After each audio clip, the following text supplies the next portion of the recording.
Welcome back to another Real Talk Reaction. This one's for Better Call Saul Season 3, Episode number 3. Let's go. That threw me off a little bit. First, just a comment from the last episode from executive producer Josiah, who says, this episode is so solid and jam-packed with Breaking Bad crossovers and references, most obviously the introduction of Gus. Francesca, who Kim and Jimmy hired, is indeed the same receptionist working at Sal's office in Breaking Bad, though in BB she is no longer bothered with the chipper, folksy attitude and doesn't suffer fools. Like many characters we've seen in BCS, who they are at this time contrasts with a darker personality down the line in the BB universe.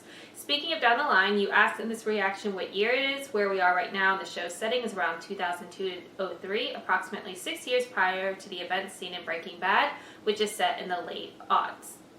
You expressed some surprise at Jimmy meeting Gus and Worlds Crossing, but remember, it was Jimmy, or rather Sal, who connected Walt to Gus in Breaking Bad. Sal arranged their introductory meeting because he knows a guy who knows a guy. I don't think that's why we were surprised. I think it was just cool to see the first time Sal or Jimmy ever sees Gus. Yeah. We also meet Victor in this episode, the guy who sped off in the SUV from the Polos with the tracker that led Mike to the cell phone. Victor and BB was Mike's right-hand man until the infamous box cutter scene that occurs down in the lab after Jesse kills Gale. Another fun little BB reference is Kim telling Jimmy to give her $1 to formalize an attorney-client privilege. Sal uses the same tactic in the desert when Walt and Jesse kidnap him to build trust with them and establish their relationship. The last thing I want to mention is the paint design on Jimmy and Kim's office wall. Francesca tells Jimmy the M looks a little crooked. Obvious symbolism for Jimmy's seemingly compulsive and perhaps inherent crookedness. It's as if without intentionally trying to, he cuts corners, paints his own self crooked, and then, of course, in his rage, he tears off the tape, further disrupting the design and bleeding the colors, blurring the line between himself, the M, and whatever is past that line. Following Chuck's advice for removing the tape slowly kept the path straight, yes, but it was also because of Chuck's obsession with entrapping Jimmy that Jimmy loses control and veers off. The scenes with the wall design do such an amazing job illustrating and symbolizing the conflict of Jimmy's character and who is responsible for his actions and his crookedness. The debate is endless. Great breakdown as always, Josiah, especially the reference points to Breaking Bad, because that's been a minute since we've seen that. Alright, let's jump to the next episode right now.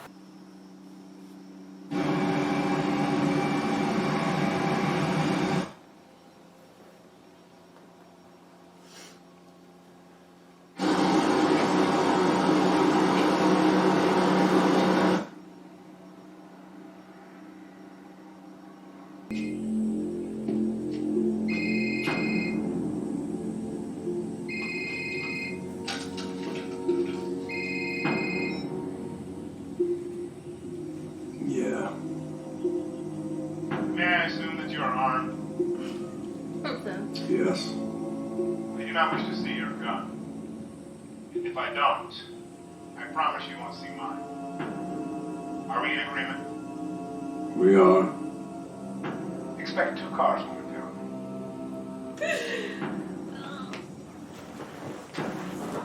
We get to see how it all began, baby.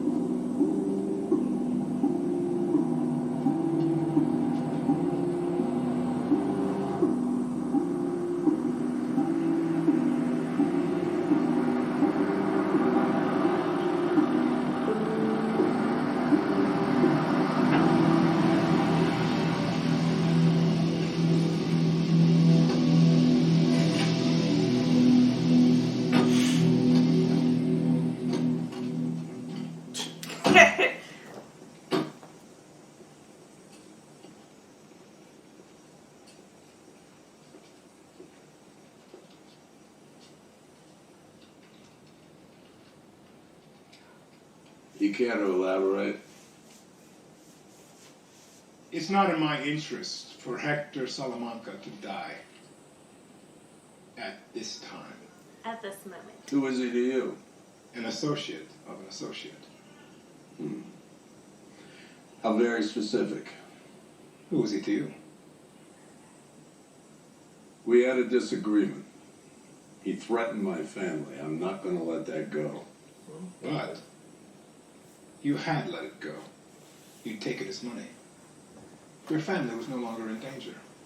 And yet, still, you robbed his truck. Shouldn't that have settled the matter? Most men would have walked away. But instead, you made an attempt on his life. Why?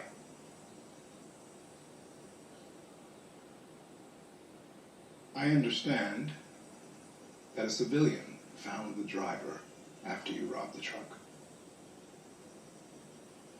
Hector murdered this civilian, correct? Correct.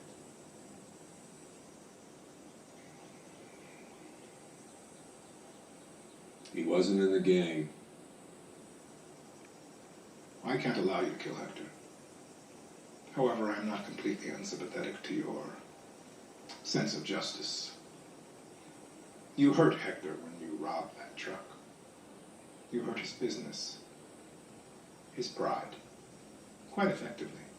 And if you were to hurt him in the same manner again, I would not stand in your way. You want me to rob another truck? If you feel so inclined. I'm done with that. Then our business here is finished. That's it. That's it. No more tracker. No more of your minions following me. Just like that. Just like that. Of course. I trust that you are done with Hector Salamanca. Yeah, I'm done.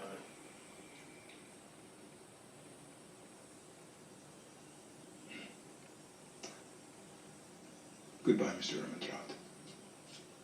How the fuck you know my name? Mike.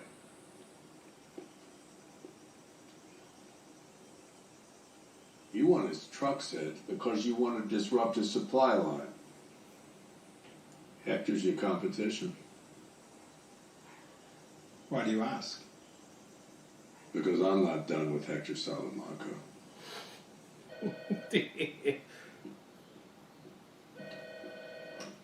If you was to hit one of the trucks again, I'd be okay with I'd it. be okay. I won't stop you. You just can't kill him, though.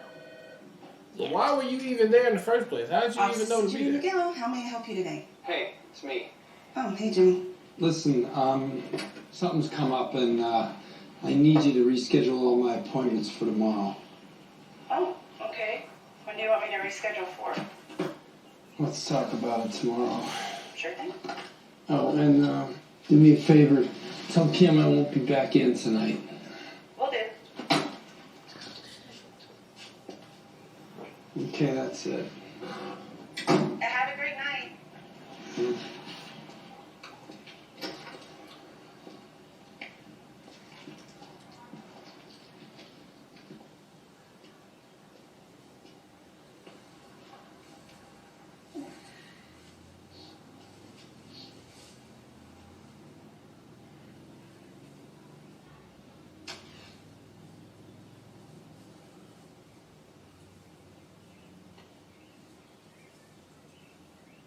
You know you can wait inside. You won't want to hear it, but this is for the best. Please, Jimmy. Whatever you think of me, whatever colorful names you're calling me in your head right now, please understand I'm trying to help you. Here's what's going to happen. The police will arrest you, and I'm sorry, but I will be pressing charges. I told you there would be consequences. But I have to believe you'll face those consequences, and you'll come out the other side a better man. You standing I out here know right it's hard to see right now. now. Are you But not Jimmy, hearing this this? is an opportunity. That's why I'm doing this, not to punish you. To show you, truly show you that you have to make a change before it's too late. Before you destroy yourself or someone else. And I believe you can change. You'll find your path. And when you're ready, I will be there to help you walk that path. As long as I'm not a lawyer. Here's what's going to happen. One day you're going to get sick. Again. One of your employees is going to find you curled up in that space blanket, take you to the hospital, hook you up to those machines that beep and whir and hurt. And this time it'll be too much. And you will die there. Alone.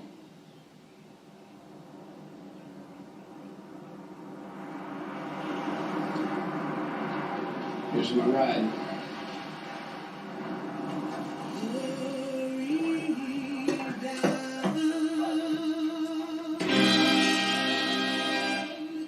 Here's what's gonna happen. How's he gonna get out of this? Sir, I need all your personal property, belts, ties, phone, rings, wallet. Won't you hurry on down?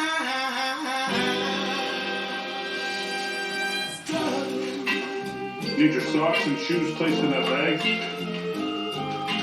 If someday my kids Put these on your seat.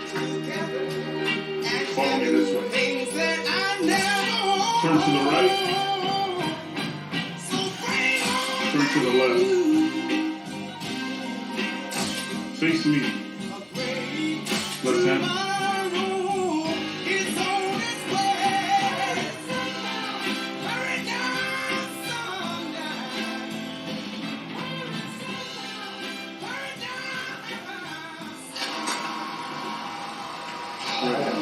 Holy hell! I thought they were bullshitting me. How the mighty have fallen. What the hell happened, man? Nothing. Just family trouble. You're married? No. Disagreement with my brother. That hard ass, I don't blame you. So he got representing you. I'll be representing myself. Sign here. You moron. Of course I knew that when you left that sweet Davison, Maine gig. This way. Hey, speaking of, they still trying to replace you over there?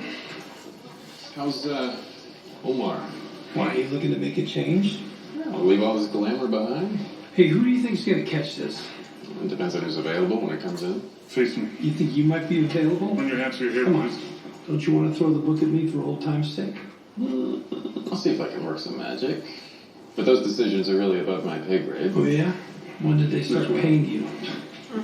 Sit here. I gotta run anyway. Left hand. Just had to see it for myself.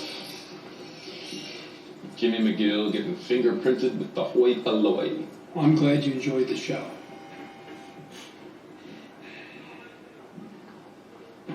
I'll check and see if I can get your first appearance moved up. Thank you. It's pretty late.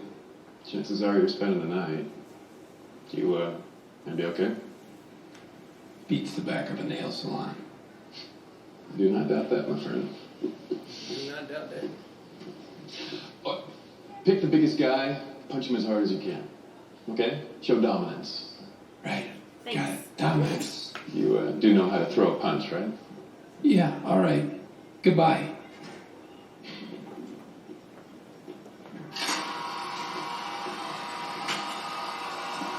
I mean, there's so many of those people in real life. That's exactly 100% like this guy. Mm-hmm.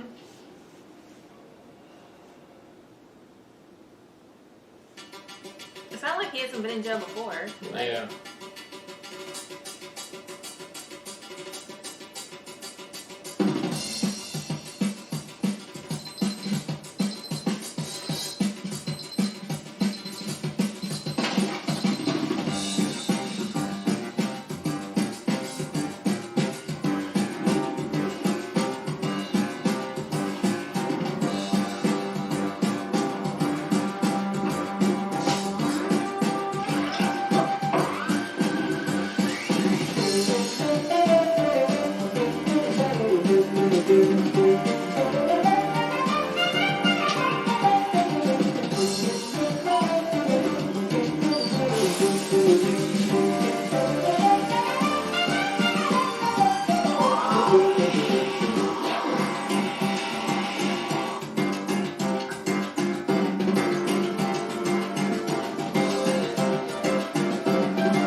pushing him to get ready?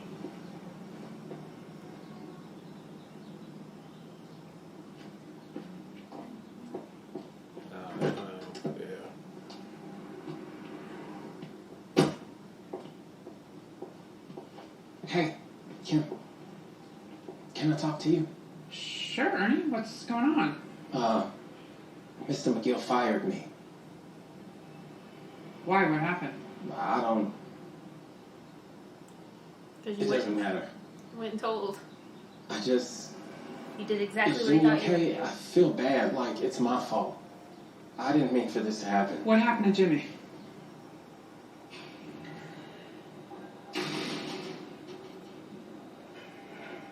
Oh, yeah, that's right. She ain't know. Mm-mm.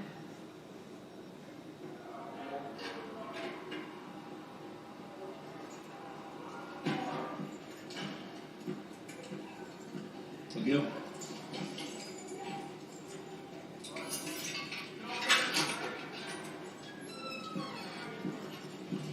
You're up.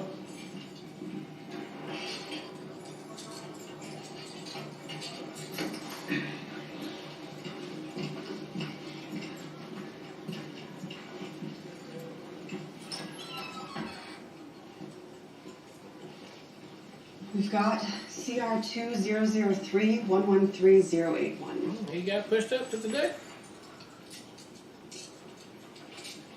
James McGill. Yes, Be sir. damn. Not how I'm used to seeing you in here, Mr. McGill. Not how I'd like to be seen. Wow. You had quite the day yesterday. Okay, Mr. McGill. You've been accused of 4th-degree felony breaking and entering, which carries a maximum sentence of 18 months and a $5,000 fine. We've also got petty misdemeanor assault, maximum 6 months jail time and a $500 fine, plus criminal damage to property, also misdemeanor with a maximum sentence of 6 months and a $500 fine. Victim is Your brother. your brother Charles? Seriously? I assume you're prepared to enter a plea at this time? Yes, Your Honor.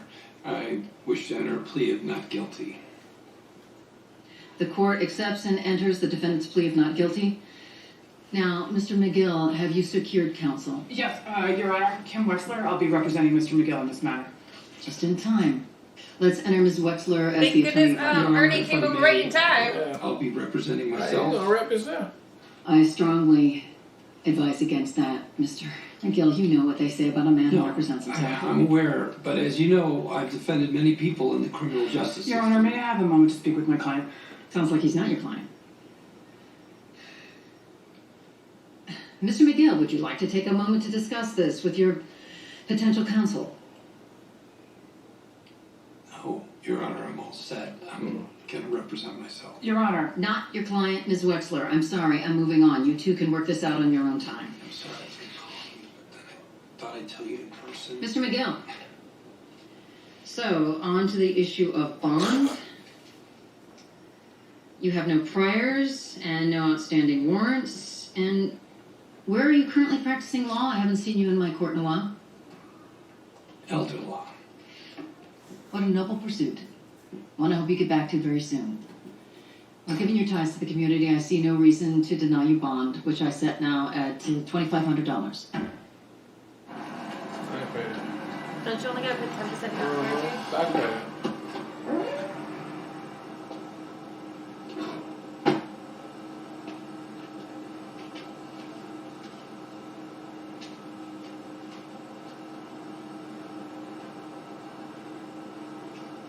He's just like crushed. Like his whole spirit is just. He ain't trying to hit none of that shit. If you don't want to talk to me right now, fine.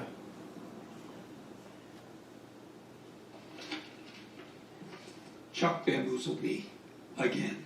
That tape, he made sure that Ernie heard it, right? Because he knew Ernie, bless him, would tell me about it, and I would come over to try to destroy it or steal it or whatever. Howard was there, and a PI, if you can believe that, just waiting for me to lose my shit and bust in. Chuck played me like a fiddle, and schmuck that I am, I fell for it. You did. I'm sorry. And I didn't call you, which is stupid, and I'm sorry about that too, but I didn't call you for a reason, okay? Because this is my screw up. I own it, okay? It's my responsibility to fix it. And I know you want to help. Of course you do, because you're wonderful, but you're up to your ears in Mesa Verde, and I won't load this onto you too. We have worked too hard to let Chuck's bullshit vendetta threaten everything that we're building. I won't allow him to endanger our business. No. I will fix this. Myself. Me. Jimmy McGill. Okay? You have got to let me do this on my own. My employer, the lawyer, being arrested.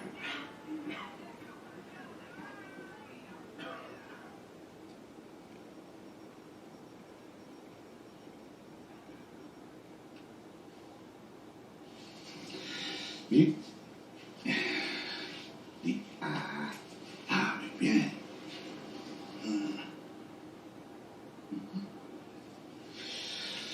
¿Por cuánto tiempo ha tenido la fiebre? 3 días. Bien, el corazón y los pulmones se le ven bien. No tiene la garganta roja. Entonces, no creo que sea esto loco.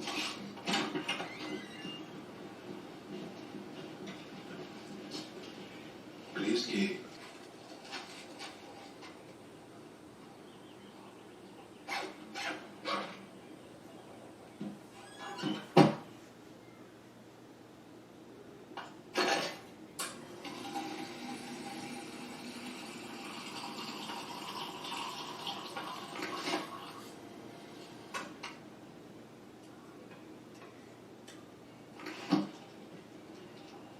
Get your shit together, bro. For real. You could have put all that shit on the bench and then got the coffee.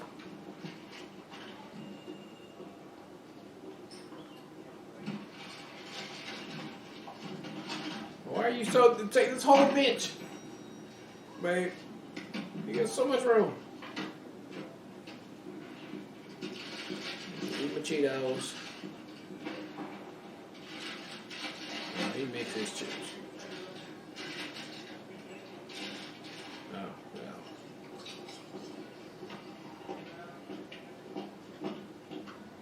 Hey. Hey.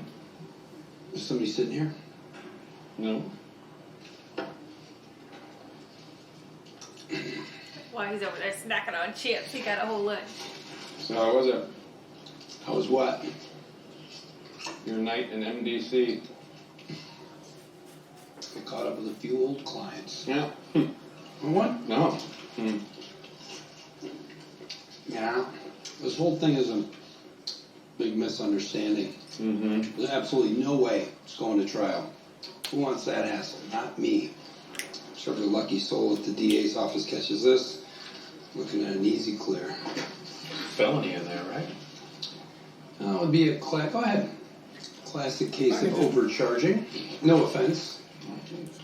Happy to have a civil conversation, and I'm always ready to make a deal. Just call me Monty Hall. So you're looking to plea out on this then, Monty? If it's the right plea. Not perfect. Made mistakes. I'm willing to own up to them in a way that is satisfying to both myself and But just to warm him up anyway.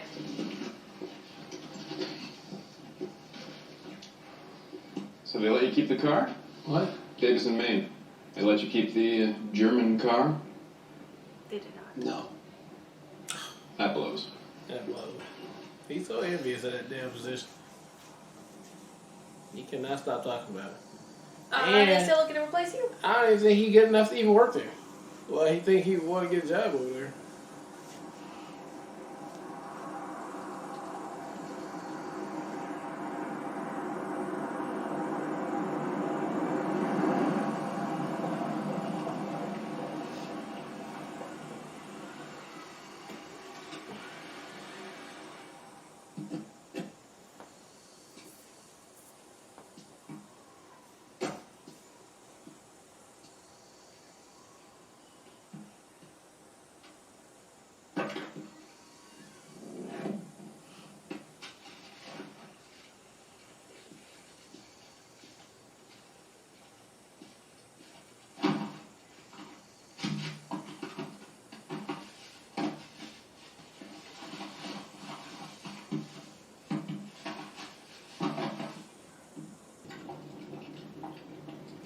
maybe that's just the meet location.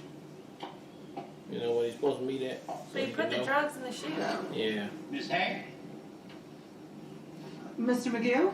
Chuck, please. Meet me at the Oh, front door. that's who's prosecuting. They said to put my things in the mailbox. Yes, please. Anything with a battery.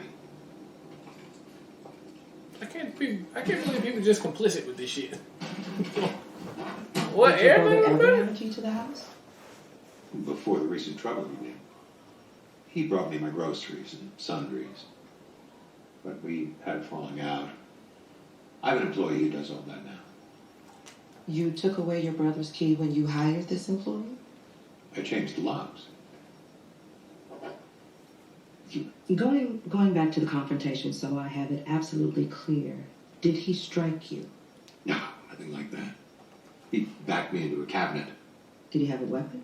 Well, as I mentioned, he used a fireplace poker to break into my desk. But he never would have used it on me. Did you feel physically threatened? No. My brother is a lot of things, but even he has limits. And you're willing to appear as a witness, even though he's family? Unfortunately, yes. If I it's need to make sure this goes fucking I'll down. need your sworn testimony. I've had situations involving family members before where the injured party has ultimately been reluctant to cooperate with my office. That won't happen. I have an agenda.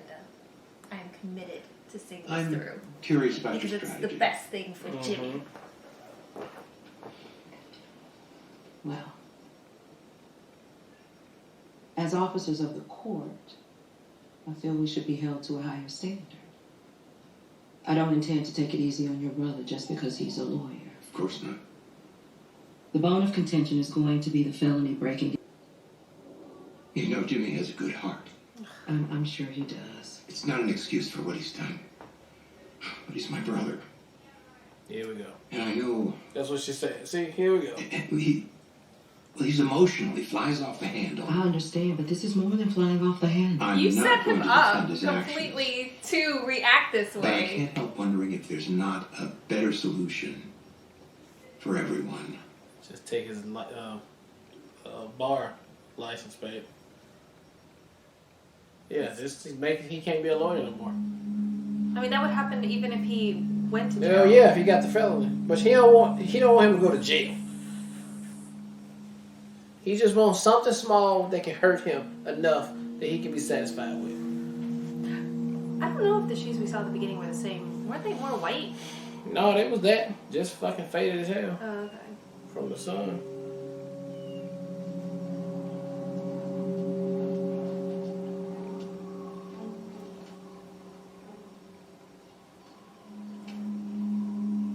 So is this the route the first truck was coming through? Or do you think it's gonna come through there again?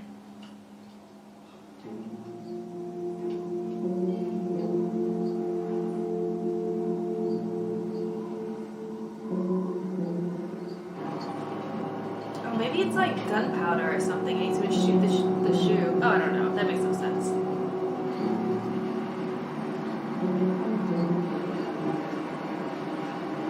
Alright, that was another great episode 3 of Better Call Saul. And man, what a conundrum. We got it in, but Chuck definitely has it out for his brother. And the fact that he can just come outside on the whim like that, only when he's transformed into hating on his brother, he is when he can be totally immune to all electronics and all his phobia that he has. It's been happening every single time he get turned up about his brother. He can do anything at that point. Even coming to trial, when he come there, he's probably going to be super alright when he comes to trial to do it too. So that's going to be interesting. And again, I think Jimmy hit him with that bar on the curb. That look, at the end of the day, when you do have another panic attack, I ain't going to be there to save you, homie. And that's going to probably strike something when they get in the courtroom, some way, somehow. Just because they foreshadowed with the new DA that she said she always got this problem with family members coming up and not wanting to. So we'll see if that happens on there. So I mean, we will see. But we know Jimmy continues to be a lawyer all the way through. So how does this happen? I don't know. But on the flip side, with Mike over here with the drug thing, the man is so smart. I mean, he's such a useful individual when it comes to his operation status. That of course, and Gus, logistics, and all that, and of course, Gus is gonna want to use that, especially after what's about to happen. When you about to give me another route into America too, so he's gonna be a very valuable asset right there. And it was just genius and gangster the way he did it, and it worked out so perfectly and hands off. And that is like the absolute way you want to do it. But another great episode, man. Can't wait to see episode 4. This episode went by so fast, and for a 45 to 50 minute show, I think that's a difficult thing sometimes to pull off, is how well the episode's paced. But like, this show does such a great job, because not only is it dialogue heavy, but it so pulls you into the dialogue, which is something that I really like about the writing. But also, because we're so invested, having seen Breaking Bad and getting the experience of seeing what led up to where we were in that show, is just so interesting and intriguing. So I absolutely love the opening sequence. I almost was like, Josiah's gonna have to come through and tell us what the significance of the shoes are, but it played out for this episode, which I loved so much. So very cleverly written, as far as seeing, one, how much time has lapsed since this moment took place, as far as Mike first throwing the shoes up there, and secondly, seeing that it is the Pollo's truck that's ultimately on that route now. So that obviously works, which we know, in replacing them as the runner on that route, which I thought was just genius writing. Also, just the logistics of what Mike was able to do in the subtlety of getting them caught up, in which there's no way anything comes back to them on this. It just seems like a fluke that they happen to get caught up, because people do get caught up. Like, it's something that happens. But there's no way to tie this back to Gus and his organization or to Mike. It was flawless execution. I love it so much. And again, being able to see Mike at these early stages before he develops fully into what he's going to be is so interesting and intriguing, and especially because you can see Gus is like, this is going to be my guy. Yeah. I need this guy right here. Yeah. So I love that so much, and I love the interaction between the two of them. And then, I mean, it's really difficult. Chuck is the most frustrating character for me. Like I said, I think there's validation in where Jimmy messed up, but like this relentlessness to like take Jimmy out of the law specifically, and to hold him back, even when he wasn't messing up, holding him back and not giving him an opportunity to explore the law because of his insecurities and because he can't see Jimmy in any other light than the light that he has, and to try to box him into this decision where either, you're going to go to jail or don't go to jail, but you have to give up the law. Is so Chuck. It's so Chuck. Yeah. And I'm so curious too. I know this is time still to develop, but like, Kim isn't in Breaking Bad, so like at some point they go separate ways. But she's such a ride or die for him. And again, her stepping up this episode to be like, well, we can overcome this. And obviously he does, to your point, right? He does get past this because he still practices the law. But how is that going to unfold? Is it going to be in court? Is he essentially going, because Chuck has to be on this stand, I feel like what may happen is that Jimmy uses Chuck's sickness to his advantage and like turns the lights back on and just make him seem like he's not all there. And then ultimately what Jimmy said in this episode, that you're going to end up alone in the hospital with nobody to look out for you, takes place as a result of him trying to take Jimmy down in court. Yeah. It could go that way. We'll have to wait and see. But we know Jimmy's really good in court. So like, even if it doesn't go to that extreme, I think him, with the assistance of Kim's, obviously going to get him off. But such a great episode, such great pacing, and can't wait to see the next one. All right, well, look, thank you guys again for watching another Real Talk reaction for Better Call Saul Season 3, Episode number 3. And until next time.